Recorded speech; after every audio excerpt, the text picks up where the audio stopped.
बिस्मिल्लाहिर्रहमानिर्रहीम, अस्सलाम वालेकुम। आप देख रहे हैं प्रोग्राम पब्लिक ओपिनियन और मैं हूं आपके साथ ज़रिया इरफान। नाज़रीन, गज़ा में इंसानी अलमिया इस हद तक संगीन हो चुका है कि तकरीबन 2 साल से इसराइली जहरीत का शिकार गज़ा के बाशिंदे अब गोली और बमबारी के अलावा भूख, प्यास और अद्वियात ना मिलने से शहीद होने लगे हैं।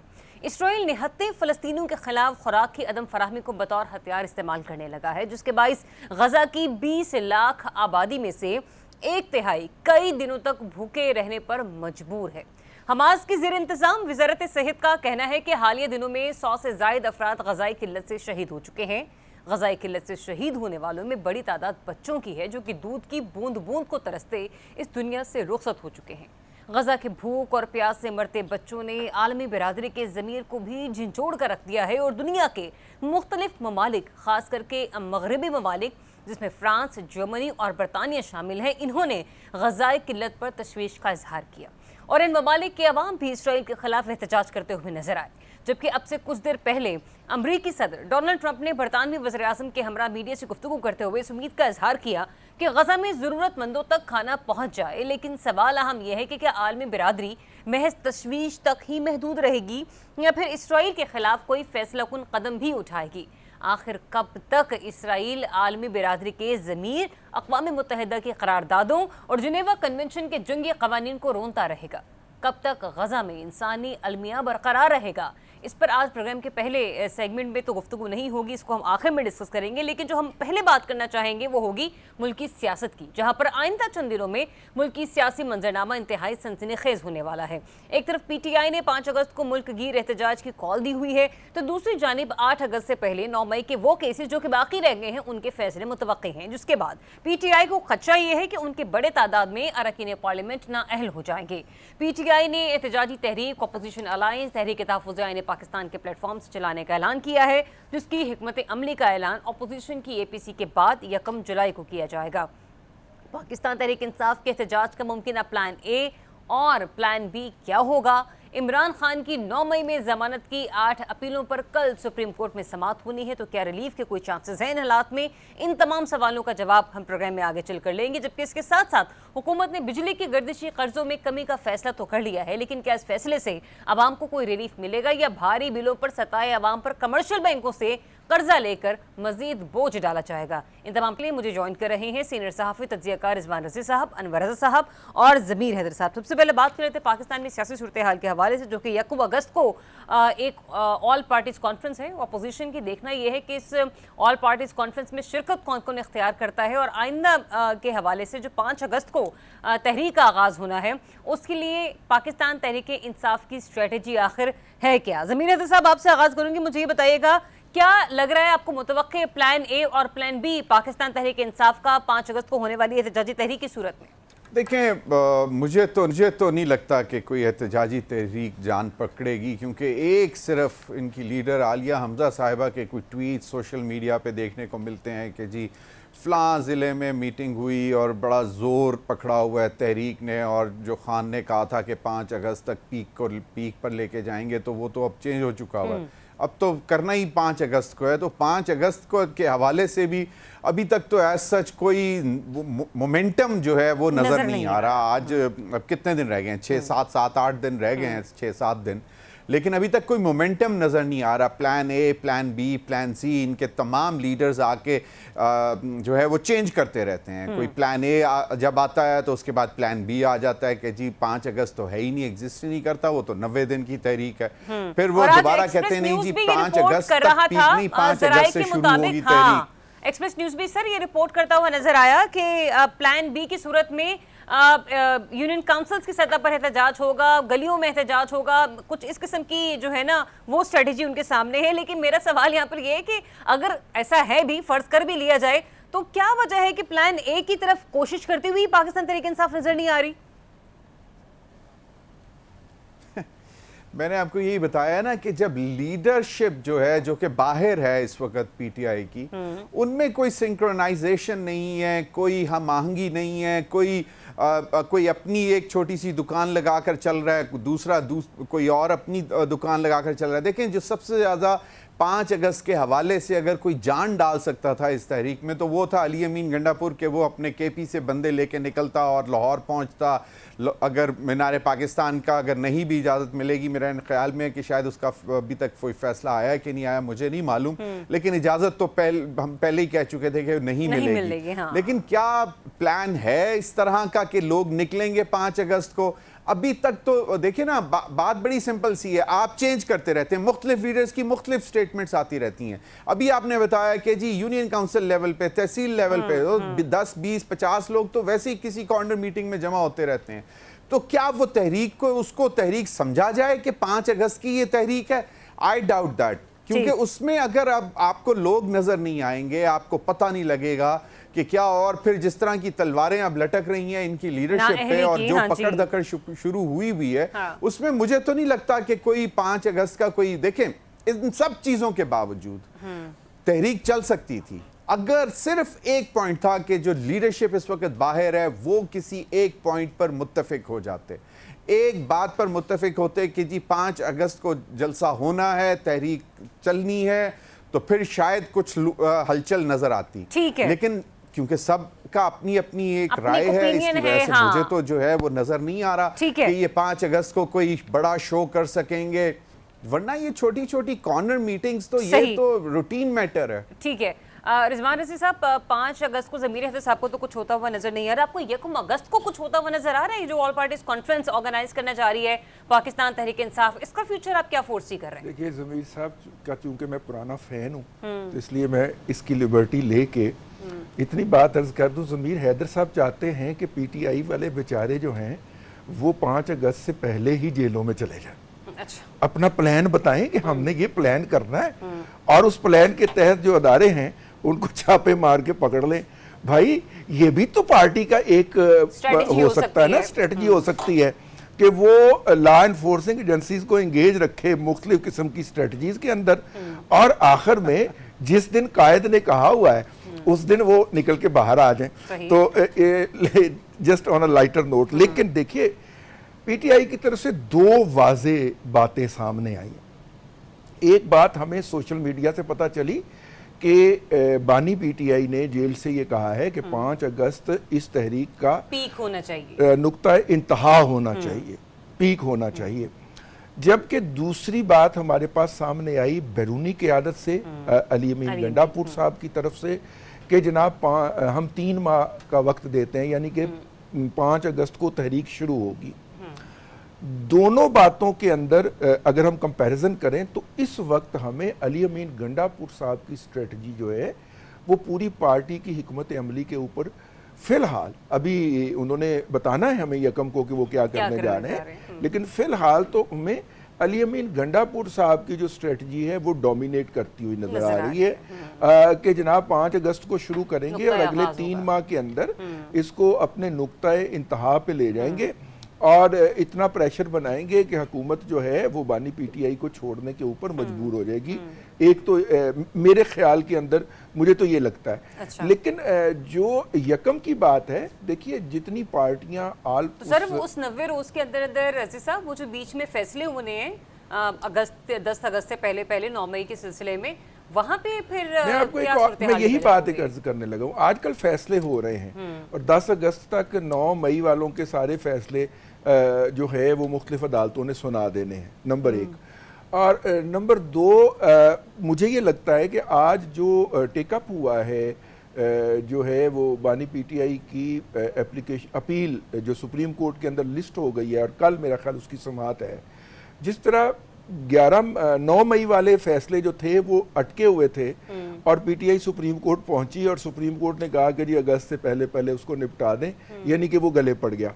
तो मुझे खतरा है कि आज की एप्लीकेशन के अंदर से भी कोई इस तरह की चीज़ ना निकल आए कि जो चीज़ें बैक बर्नर पे थी वो भी फ्रंट पे आ जाएं और कुछ ऐसे स्पीड अप हो जाएं चीज़ें कि जो पहले बिल्कुल रुकी हुई हैं या आहिस्ता आहिस्ता स्नेल पेस पे चल रही हैं। अच्छा वो आ गए। एक छोटी सी वो क्या कहते हैं, मैं एक नुक्ता आपका लेना चाह रही हूँ यहाँ पर। ये जो भी फैसले होने 9 मई के हवाले से, आपको लगता है कि कुछ रहनुमा जो है यहाँ पर भी थोड़ा सा अपना बीच बचाव करने के लिए खामोश बैठे हैं कि अगर हमने तहरीक के हवाले से कुछ ज़्यादा जोर पकड़ा तो मुमकिन तौर पर हमारी कुर्सियाँ तो गई, तो बेहतर है कि ज़रा वो कहते हैं ना कि थोड़ा राइट लेफ्ट देखकर चला जाए?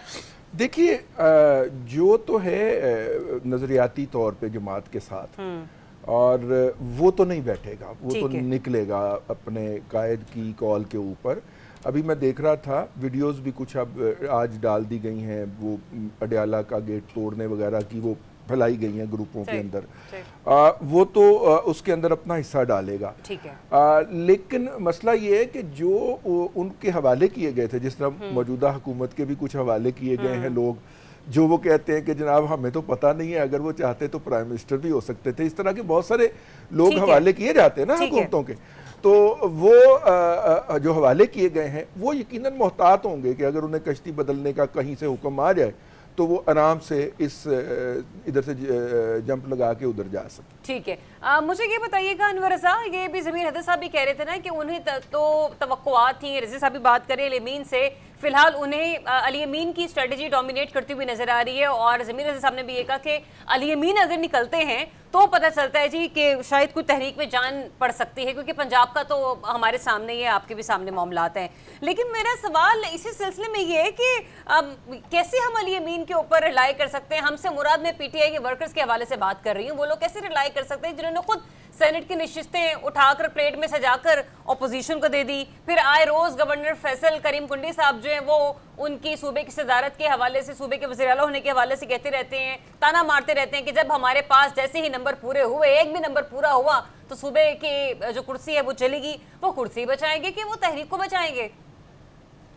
Thank you sir. आप ऑन अ लाइटर नोट, देखिए आप और मैं यकीन करें ना करें, रजी साहब उन पे बहुत यकीन करते हैं, अली अमीन पे।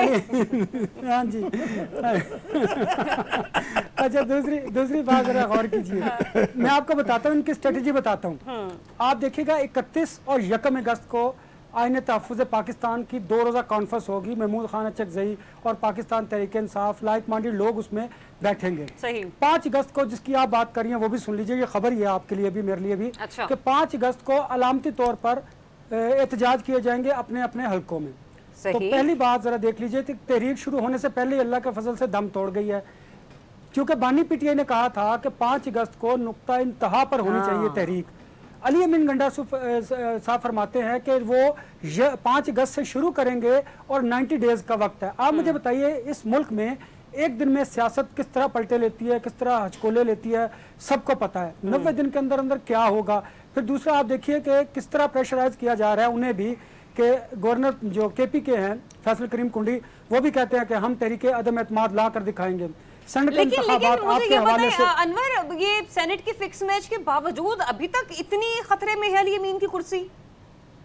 नहीं, ऐसा नहीं है। जरा आप देखिए, मैच इस तरह फिक्स किया जाता है कि आखिरी बॉल तक पता न लगे कि आपने मैच फिक्स किया हुआ है। जरा इस पे गौर कीजिए। तो अली अमीन गंडापुर साहब जो हैं, फैसल करीम कुंडी साहब जो हैं, और इस तरह के जो स्टेटमेंट हैं, ये सिर्फ मैच फिक्सिंग के हवाले से हैं, कि ताकि आम आदमी को पता न चल सके कि आखिरी बॉल तक कि ये मैच फिक्स था। दूसरी बात मुझे बताइए, मैं आपको पहले दिन से ये बात कर रहा हूँ, कितनी खूबसूरती के साथ अली अमीन गंडापुर साहब जो हैं वो पाकिस्तान तहरीक इंसाफ को एक बंद गली की तरफ लेकर जा रहे हैं। किस लिए? कॉन्फ्लिक्ट ऑफ इंटरेस्ट था। मैंने आपको कहा या तो वो तहरीक चलाएंगे, और तहरीक चलाने के लिए जरूरी है कि आप वजारत आला की कुर्सी छोड़ दीजिए। आप वजारत आला के साथ साथ आप तहरीक नहीं चला सकते, एक बात। दूसरी बात, जब कोई तहरीक चलाने के लिए बाहर आता है, वो पार्टी के अंदर से हो या फिर पार्टी के बाहर से, आप जरा गौर कीजिए कि पार्टी के अंदर उसको किस तरह तनकीद का निशाना बनाया जाता है। उसकी एग्जाम्पल आलिया हमजा आपके सामने है। अच्छा, बाहर से जरा आप देख लीजिए कि मौलाना फजल रहमान, जिनके पास स्ट्रीट पावर मौजूद है, उनको भी तनकीद का निशाना बनाया जाता है। वो क्यों कर बनाया जाता है? डेलिबरेटली ऐसा किया जाता है कि ताकि ये तहरीक कामयाब ना हो सके। मैंने आपसे उस दिन भी अर्ज किया था कि अगर इस तहरीक में मौलाना फजल रहमान साहब होंगे, जो कि अब नहीं होंगे, तो ये तहरीक कामयाब होगी। दूसरी बात, जो अब तहफ़्फ़ुज़ आईन पाकिस्तान कॉन्फ्रेंस होगी, उसमें जरा आप गौर कीजिए, महमूद खान अचकज़ई और ये बाकी सारे लोग, एक तो ये एंटी एस्टेब्लिशमेंट हैं, पहली बात। दूसरी बात, कुछ लोगों ने पार्टी छोड़ी, कुछ लोगों को निकाला गया। ये निगलेक्टेड लोग हैं जो सारे जमा होंगे। अच्छा। ये बैठेंगे, बात करेंगे, आइन की बात करेंगे, मुल्क में जमहूरियत की बात करेंगे, खसकम जहां पाक, اس کے بعد 5 کو آپ دیکھیں گی کہ یہ تحریک جو ہے یہ گلی محلے تک محدود رہے گی اور یہ تحریک نہیں ہوگی. اسے احتجاج، علامتی احتجاج آپ اسے کہہ سکتی ہیں. تو لہٰذا تو میں آپ کو پھر بتا مجھے رہا ہوں یہ یہ بتا علامتی دیجئے احتجاج 5 کہ اگست کو عمران ہوگا. خان صاحب کے جو سٹیٹمنٹ ہے اس کی سٹینڈنگ کیا رہ جائے گی اور اس سے ان کو کتنا نقصان پہنچے گا؟ بانی پی ٹی آئی کے پہلے سٹیٹمنٹ کی کون سی سٹینڈنگ ہے؟ انہوں نے تو کہا تھا کہ آپ نے بجٹ منظور نہیں کروانا جب تک مجھ سے ملاقات نہیں ہوگی. آپ نے بجٹ منظور کروا لیا. انہوں نے کہا تھا کہ 5 اگست کو آپ نے تحریک کو پیک پر لے کے جانا ہے. آپ نے کہا کہ 5 سے تحریک کا آغاز ہوگا. آگے آپ نے آج خود 90 دن دے دیے. اب ذرا غور کیجئے، اس وقت عمران خان صاحب کے پاس جو امید کی کرن بھی ہے وہ بری طرح پھنسے ہوئے ہیں. وہ بانی پی ٹی آئی، وہ علی امین گنڈا پور ہیں جو اسٹیبلشمنٹ کے ساتھ رابطوں میں ہیں، بات کرتے ہیں، پھر خان صاحب کے ساتھ آ کے سینٹر وہ سیف کے ذریعے بات بتاتے ہیں، خود بات بتاتے ہیں. عمران خان کے پاس ابھی کوئی چوائس نہیں. کیا انہیں نہیں پتا کہ علی امین گنڈا پور کیا کر رہے ہیں؟ ٹھیک ہے، ممکن ہے ان کے پاس راستہ کوئی نہیں ہے. اسی وجہ سے وہ بھی خاموش ہیں کہ جو ایک برج ہے تو ان کے انور اور رضا آپ establishment یہ کے کہنا درمیان چاہ رہے ہیں اس کہ دوران اگر 5 قاسم اور سلیمان آ گئے تو پھر میں 5 انور اگست سے بھائی، پہلے رضا وہ صاحب؟ نہیں ہاں آئیں گے. نہیں 5 کے بعد اگر کسی دن وہ آ گئے تو پھر تو اس سے پہلے رضی صاحب یہ بھی دیکھیں نا کہ 9 نہیں مئی آئیں کے گے. مقدمات میں سزائیں ہوں گی، ڈی سیٹ ہوں گے، نااہل ہوں گے ضمیر لوگ، صاحب، وہ بھی نہیں ہاں. آئیں گے. تو آپ بتائیے پھر کیا ہوگا؟ تو تحریک ٹھیک میں ہے، آپ کو پوائنٹ بتا آپ رہا آگے ہوں کہ ضمیر صاحب نے بھی ایک پوائنٹ یہاں پہ ہائی لائٹ کیا. انور رضا وہ کہہ رہے ہیں کہ قاسم اور سلیمان نہیں آئیں گے. ذرا ضمیر صاحب سے چھوٹا سا کامنٹ لے لوں. ضمیر صاحب آپ اتنا وثوق سے کیسے کہہ رہے ہیں؟ دیکھیں، ایک تو جمائمہ از ویری کیئرفل اور وہ بہت پریشان ہے اپنے بچوں کے حوالے سے کہ وہ وہاں پہ پاکستان جائیں گے. یہ ٹھیک ہے، مومنٹم بلڈ کریں گے. پی ٹی آئی والے تو ابھی بہت کانفیڈنٹ ہیں کہ جی وہ امریکہ سے جب اڑیں گے تو ایک بہت بڑا انٹرنیشنل میڈیا ساتھ لے کے آئیں گے، پشاور میں لینڈ کریں گے اور اس کے بعد جائیں گے اپنے والد. ہاں، اگر آپ بھی جائیں گے تو وہ ان کی ایکٹیویٹی صرف ایک ہوگی، اپنے والد صاحب سے ملیں گے اور وہ واپس چلے جائیں گے. اگر اس کی کوئی گارنٹی وہ دے دیں گے پی ٹی آئی تو پھر شاید وہ آ جائیں. ورنہ جمائمہ جو کہ ان بچوں کی والدہ ہے وہ بہت پریشان ہے کہ وہ نہیں چاہتی کہ یہ بچے واپس آئیں. اور دوسرا ایک بات اور بڑی دلچسپ آپ بھی کی انور رضا نے کہ جی وہ تحریک تحفظ آئین جو ہے وہ تحفظ آئین پاکستان کی تحریک جو ہے وہ بڑا وہ اس میں کیا ہونا ہے انور رضا صاحب؟ اس میں کیا گفتن، نشستن، برخاستن، that's it. اس میں اس کے علاوہ وہاں کچھ نہیں ہونا. They also want to remain relevant. مجھے بھی دیجئے، مجھے ایک بریک پر جانا ہے. ضمیر رضا بریک پر جانا ہے، بریک کے بعد واپس آتی ہوں. Welcome back once again. ناظرین، گردشی قرضہ 3.81 ٹریلین سے 561 ارب روپے تک محدود کرنے کا فیصلہ کیا ہے حکومت نے، اور اس کے لیے جو حکمت عملی اس نے تشکیل دی ہے اس کے مطابق قرضوں میں کمی کے لیے 18 کمرشل بینکوں سے 1275 ارب روپے جو ہے وہ قرضہ لیا گیا ہے. اب ظاہر سی بات ہے یہ قرضہ ملا ہے تو یہ قرضہ اس قوم نے ادا کرنا ہے. یہ قرضہ جو ہے وہ قرض ہنسنا نہیں ہے جو کہ معاف کر دیا جائے گا.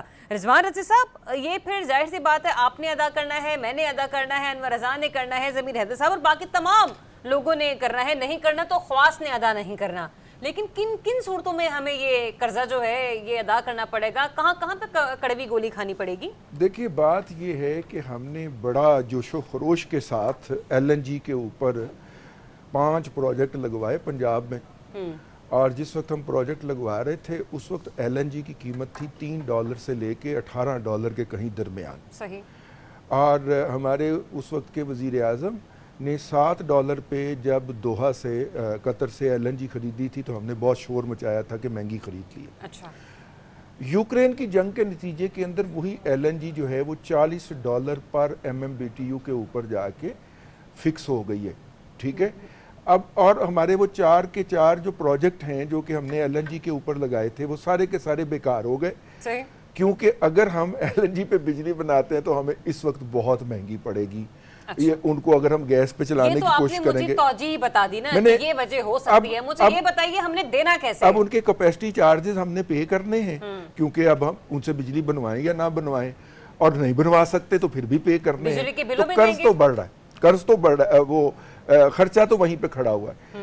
عوام کی بھی بس ہو گئی ہے جس کو کہتے ہیں. اب ان کو بعض صورتوں کے اندر 80 روپے 82 روپے کا یونٹ پڑ رہا ہوتا ہے. انور صاحب جو ہیں یہ تو عقل مند آدمی ہیں. ضمیر حیدر صاحب تو خیر ہمارے گرو ہیں، بادشاہ ہیں. انہوں نے تو گھروں پہ سولر لگوا کے اس بل سے بچنے کی، اس 82 روپے والے یونٹ سے بچنے کی صورت پیدا کر لی ہے.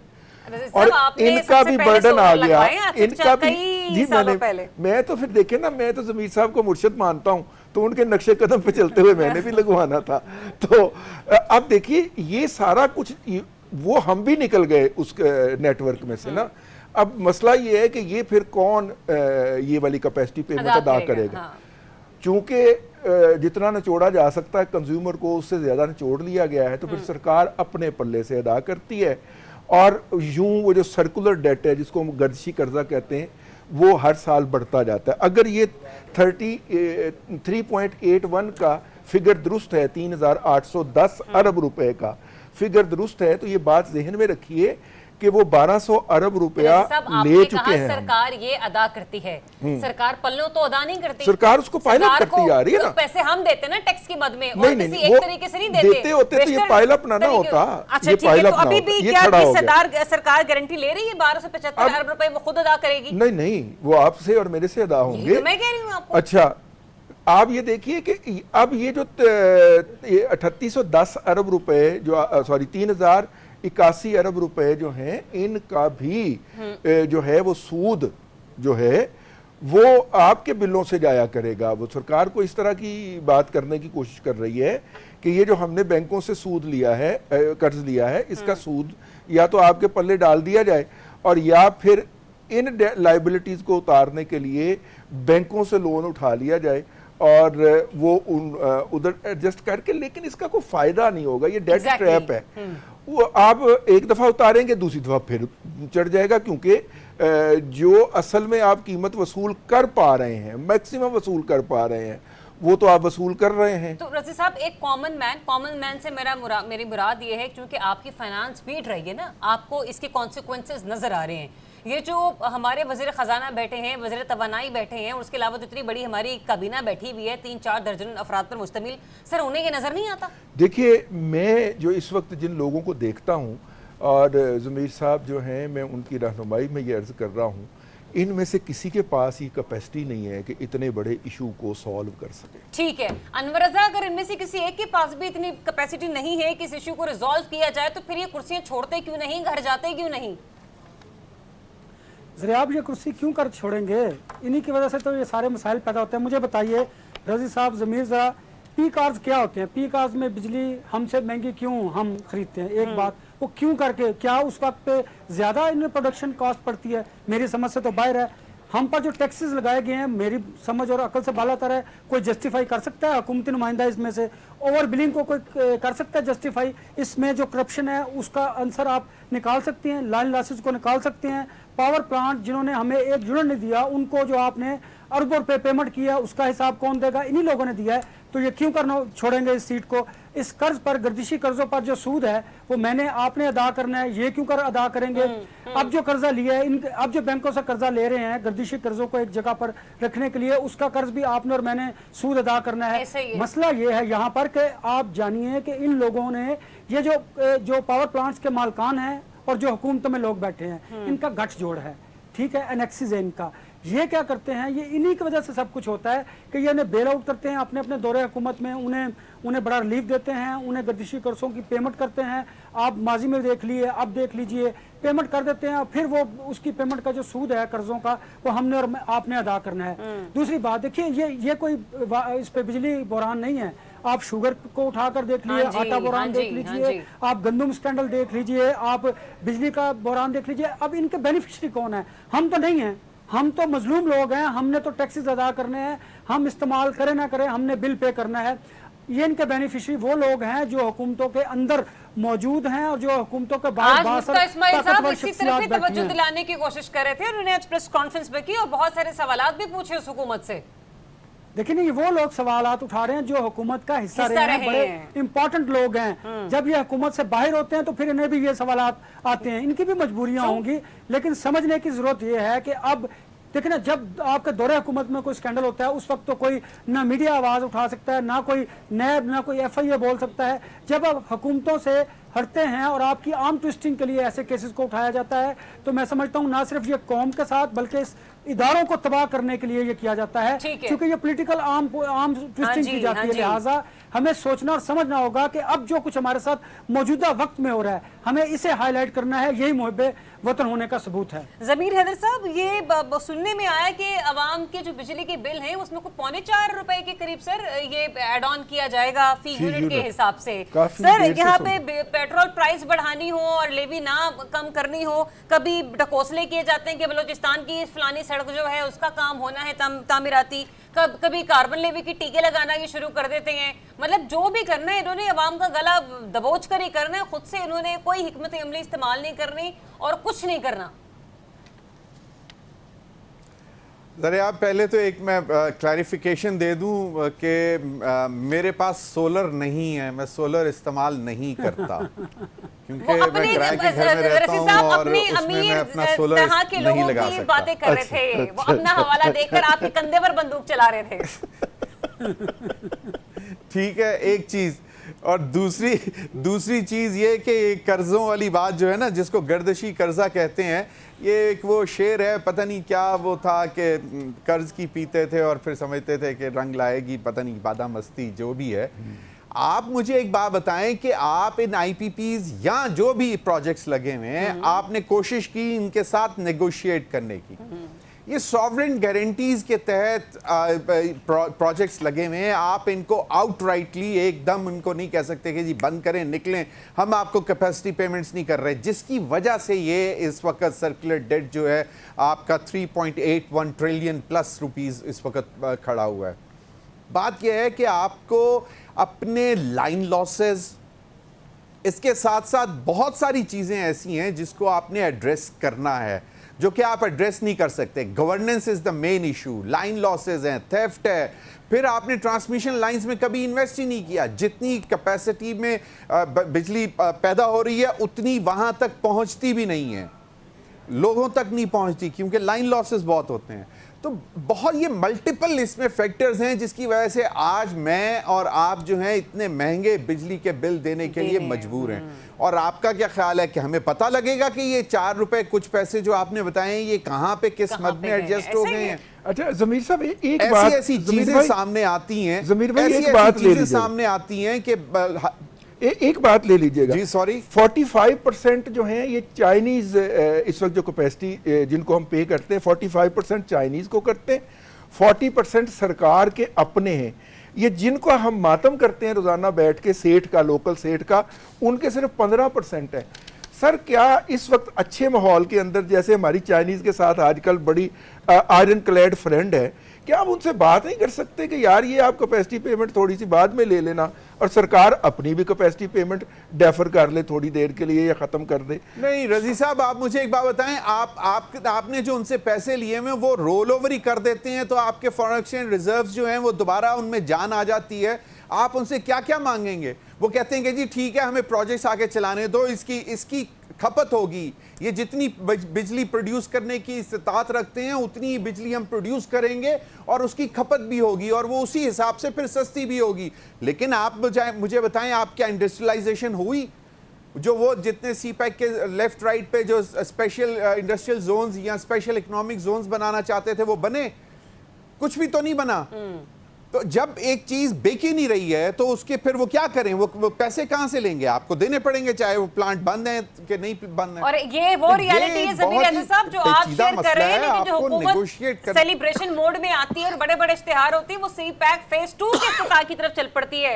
हमारा भी अक्सर हुकूमत से ये सवाल होता है कि भाई आपने पहले जो खाली इमारत तामीर कर रखी है उसको आप फंक्शनल और ऑपरेशनल कब करेंगे? ये जो दूसरे आपने ढांचे तश्कील दे रहे हैं उसके लिए तो पैसा आपको मिल ही रहा है। चलिए ब्रेक के बाद जब वापस आएंगे तो बात करेंगे गजा के मजलूमों की, जो कि अब गोलियों से नहीं बल्कि भूख के मारे शहीद हो रहे हैं। Stay tuned.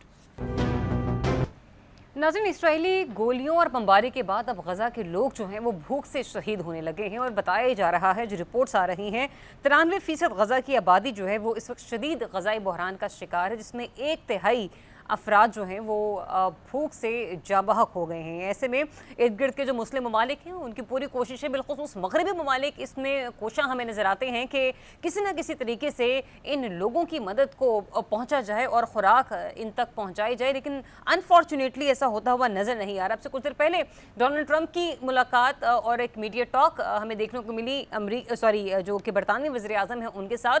वहाँ पर डोनाल्ड ट्रंप की गुफ्तगू सुनते हुए मैं तो खासी हैरान और परेशान हूँ। उन्होंने कहा कि उम्मीद करते हैं गज़ा में ज़रूरतमंदों तक खाना पहुँच जाए, हमास के साथ डील करना बहुत मुश्किल है। स्पेशल सेगमेंट में मुझे ज्वाइन कर रहे हैं माहिर बैनुल-अक़वामी अमूर मंसूर जाफ़र साहब, उन्हें शामिल गुफ्तगू करते। मंसूर साहब, बहुत शुक्रिया आपके वक्त का, आपने मेरी गुफ्तगू सुनी। मंसूर साहब, ये कैसी सदर डोनाल्ड ट्रंप की बेबसी है कि वो ये कह रहे हैं कि हमास के साथ डील करना बहुत मुश्किल है, उम्मीद करते हैं गज़ा में ज़रूरतमंदों तक खाना पहुँच जाए। ये वो डोनाल्ड ट्रंप है जो ईरान इसराइल जंग का क्रेडिट लेते नहीं थकते, जो पाकिस्तान भारत जंग बंदी का क्रेडिट लेते हुए नहीं थकते, लेकिन आज जब हमास से बात करनी है तो उनको ये डील जो है वो खासी मुश्किल नजर आ रही है।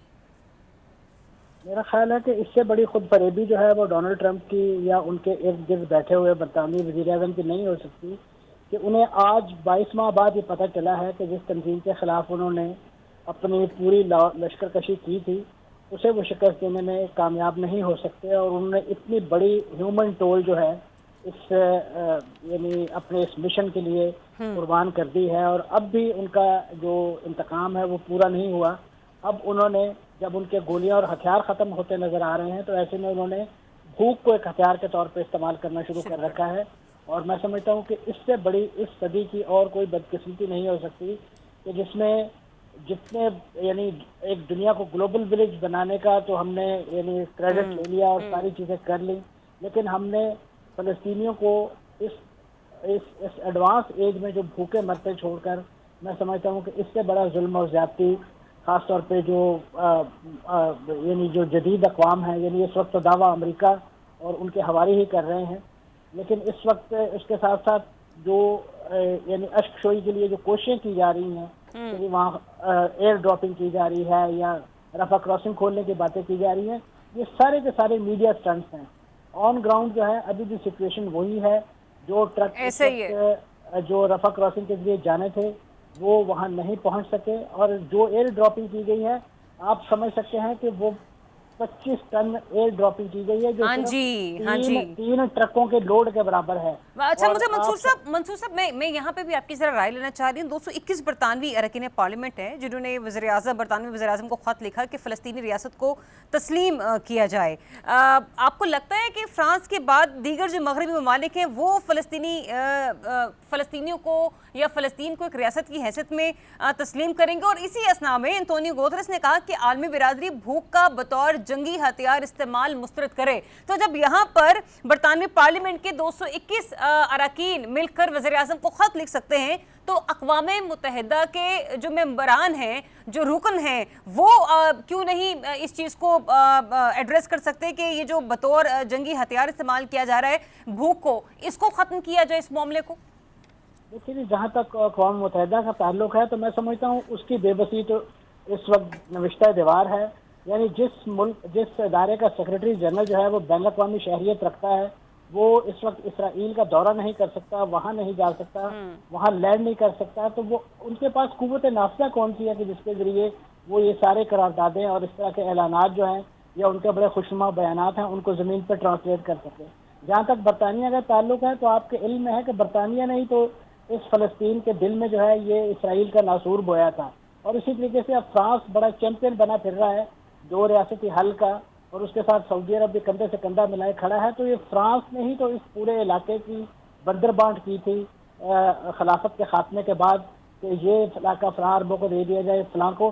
तो आज इन्हें यानी एक सदी गुजरने के बाद ये चीज़ें याद आ रही हैं कि उनकी जो जुल्म और ज़्यादतियाँ हैं ये उन्हीं के बीजे हुए सारी चीज़ें हैं, ये उन्हीं के लगाए हुए पौधे हैं। फिर मंसूर साहब, फ़लस्तीनी कहाँ नजरें उठाकर देखें? उम्मीद की कोई किरण आपको कहीं पर नजर आती हो कि अगर ये ऐसा हो जाए तो मामलात का हल निकल सकता? भी आपने सऊदी अरब का किरदार भी हमारे सामने रखा। यूं तो सऊदी अरब और अमेरिका के दरमियान भी मामलात जो हैं तिजारती हों या दूसरे हों बहुत ही अच्छे हैं। आपको लगता है सऊदी अरब इसमें कोई किरदार अदा कर सकता आने वाले दिनों में, या वो करना नहीं चाहता? मैं समझता हूँ कि इस वक्त अगर किसी के पास कोई लीवरेज है تو وہ سعودی عرب کے پاس ہے. اچھا. اور سعودی عرب میں جب ڈونلڈ ٹرمپ نے دورہ کیا تھا ان کا مشرق وسطیٰ کا اور پہلا دورہ تھا ان کا بین الاقوامی, تو اس وقت آپ نے دیکھا کہ انہوں نے اس دورے میں اسرائیل کو اپنی منزل میں شامل نہیں کیا تھا, اس دورے میں شامل ہیں. بنیادی طور پہ وہ سعودی عرب کا پریشر تھا کہ آپ اگر اس میں جائیں گے اور وہاں اس کو وزٹ کریں گے تو پھر ہمارے پاس آپ تشریف مت لائیے, کیونکہ ہمارے عوام کے اندر انتہائی غم و غصہ ہے. اور اسی طریقے سے انہوں نے دو ٹوک الفاظ میں یہ بات واضح کر رکھی ہے کہ جب تک ایک 67 کی جو سرحدیں ہیں ان سے اسرائیل انخلا نہیں کرتا اور وہاں پہ ایک آزاد خود مختار فلسطینی ریاست قائم نہیں ہوتی جس کا دارالحکومت مقبوضہ مشرقی بیت المقدس ہو, اس وقت تک ہم اسرائیل کے ساتھ کسی قسم کی نارملائزیشن یا تعلقات جو ہے وہ معمول پر نہیں لا سکتے. یہ ایک کیٹاگوریکل سٹانس ہے اور میں سمجھتا ہوں کہ اس وقت جو ضرورت سمجھ کی ہے کہ ابھی یہ ریاستوں کو تسلیم کرنے کی باتوں کو چھوڑا جائے. اس وقت بنیادی ضرورت ہے کہ وہاں پہ خوراک پہنچائی جائے. اگر وہ زندہ ہی نہ بچے, وہ سبجیکٹ ہی ریاست کے نہ بچے, تو ریاست کہاں قائم کریں گے, کن کے سروں پہ حکومت. ٹھیک ہے منصور جعفر صاحب, بہت شکریہ آپ کے وقت کا. دو باتیں آپ نے انتہائی امپورٹنٹ کہیں, اس میں ایک تو یہ کہ اگر کسی کے پاس لیوریج ہے اس تمام تر معاملے میں تو وہ سعودی عربیہ کے پاس ہے. دوسرا انہوں نے یہ کہا کہ وہاں پر دو ریاستی حل بھی اسی وقت ہی دیکھنے کو ملے گا نا جب وہاں پر لوگ بچیں گے اور آپ اپنی ریاست قائم کرنے کے حق میں ہوں گے. تو اس تمام تر صورتحال میں ضمیر حیدر صاحب مجھے یہ بتائے گا, جب ہم نے انٹرنیشنل میڈیا کی رپورٹس دیکھی تو اردن نے بھی متحدہ عرب امارات کی مدد سے 25 ٹن خوراک جو ہے وہ غزہ میں گرائی.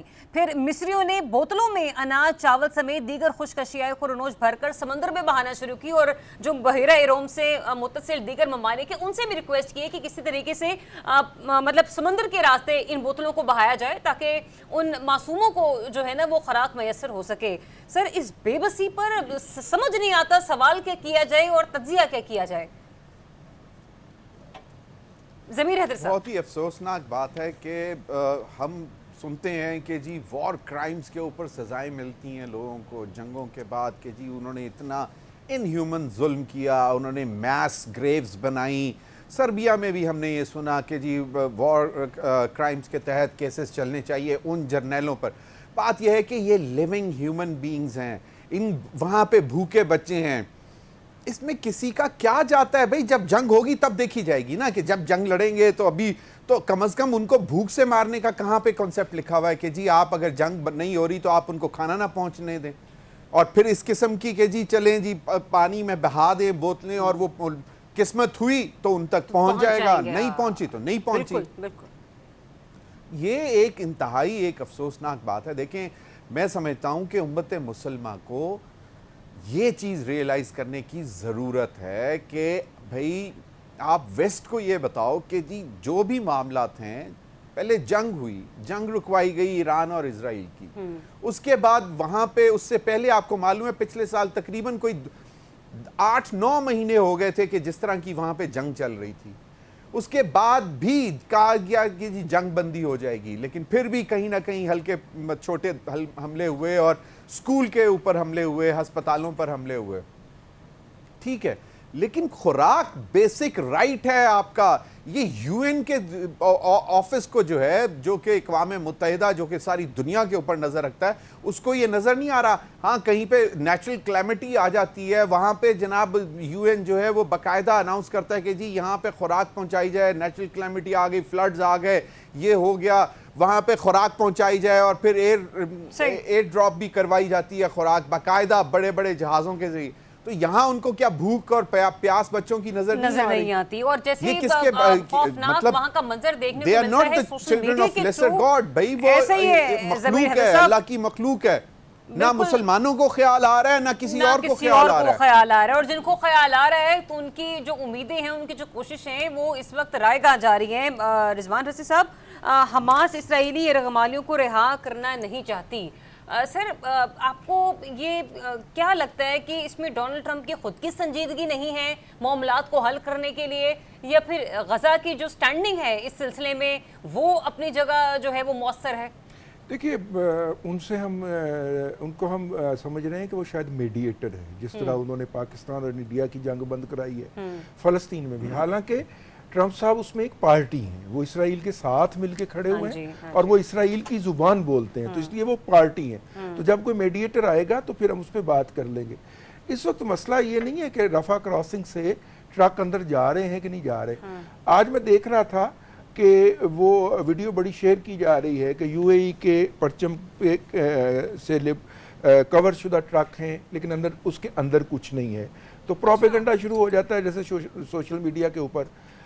اصل مسئلہ یہ ہے کہ رفح سے کراسنگ کے بعد فلسطینیوں کے کیمپوں تک پہنچنے کے دوران اسرائیلی فوج اور اسرائیلی سیٹلرز جو ہیں وہ ان کے اوپر حملہ آور ہوتے ہیں, اس خوراک کو تباہ کر دیتے ہیں راستے کے اندر.